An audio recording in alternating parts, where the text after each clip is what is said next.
l-iktar ħaġa li motivatni u imbuttatni kienet il-fatt li matul dawn l-aħħar xhur kont nattendi ħafna laqgħat ta' delegazzjonijiet Ewroparlamentari, kummissarji li jiġu magħna fuq fact-finding missions.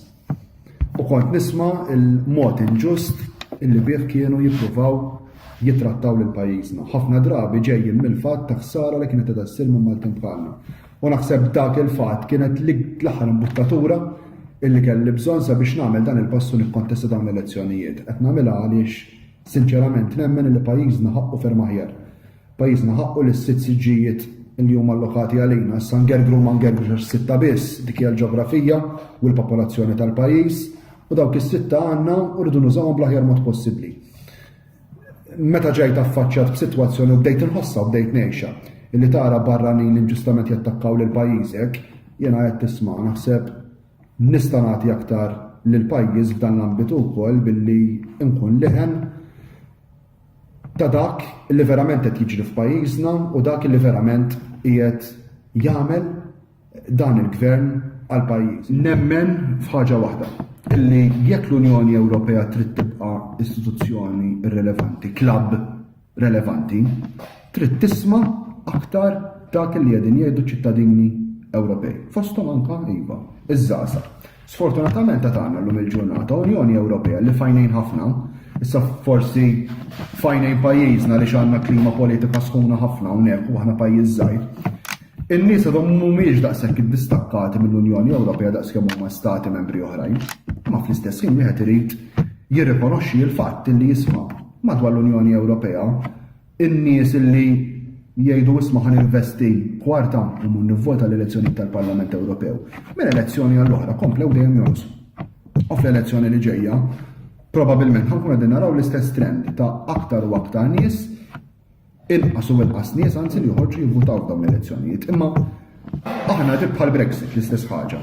Ma rridux ngħidu isma' għalfejn, ma rridux ngħidu isma' ma kif il-poplu Ingliż għażel li joħroġ mill-Unjoni Ewropea, għandna nistaqsu isma' x'għamlet l-Unjoni Ewropea sabiex il-poplu Ingliż wasal għal dik id-deċiżjoni.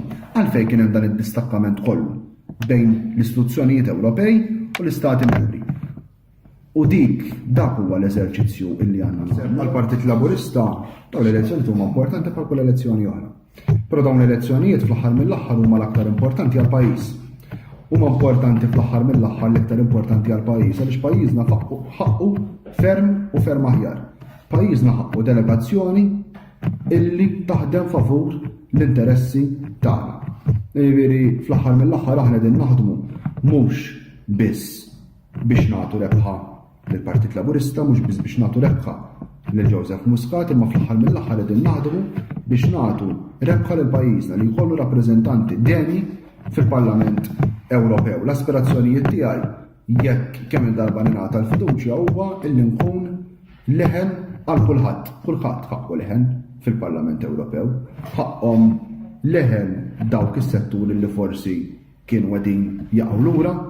Ħaqhom leħen l-industrija żgħar u medji li ħafna drabi jgħidulna isma' vera s-suq Ewropew huwa importanti ħafna, vera s-suq Ewropew huwa l-aqwa element tal-Unjoni Ewropea, ma aħna nħossu li s-suq Ewropew mhux qed jaħdem favorina ma kontra tagħna.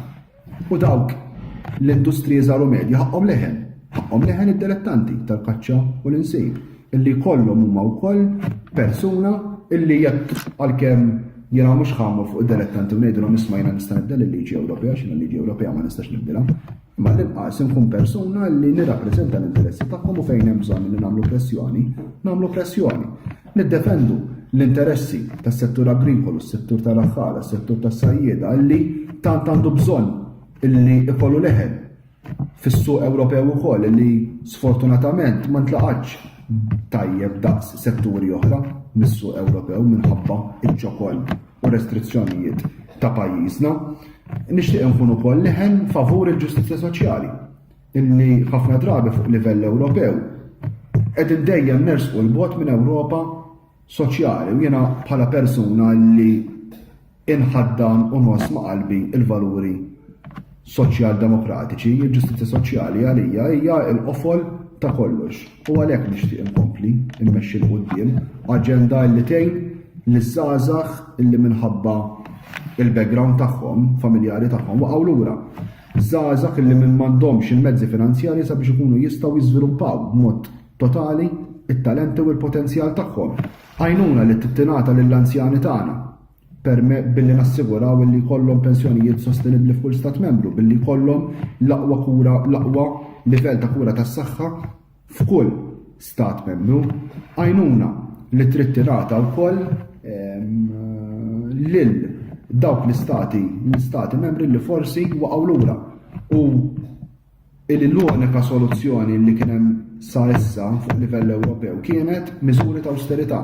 Wasal iż-żmien biex lil dawk l-istati membri l-Unjoni Ewropea ma tibqax timponi aktar biżijiet imma tmexxi l quddiem soluzzjonijiet biex in-nies tagħhom ma jibqgħux jaraw l-Unjoni Ewropea bħala dik l-istituzzjoni li dejjem tissibqa l-vit u tnaqsilhom il-livell ta' kwalità tal-ħajja tagħhom. Għalhekk huwa importanti u għalhekk nixtieq li ikolli vuċi fil-Parlament Ewropew u għalhekk huwa importanti illi fil-Parlament Ewropew ma nibqgħux imwaħħlin mad-diskussjoni ta' min jattakka u min jiddefendi. L-unika difiża li tikollna fil-Parlament Ewropew huwa l-interess b'mod totali ta' tant interessi ta' tant Maltin u Għawċin.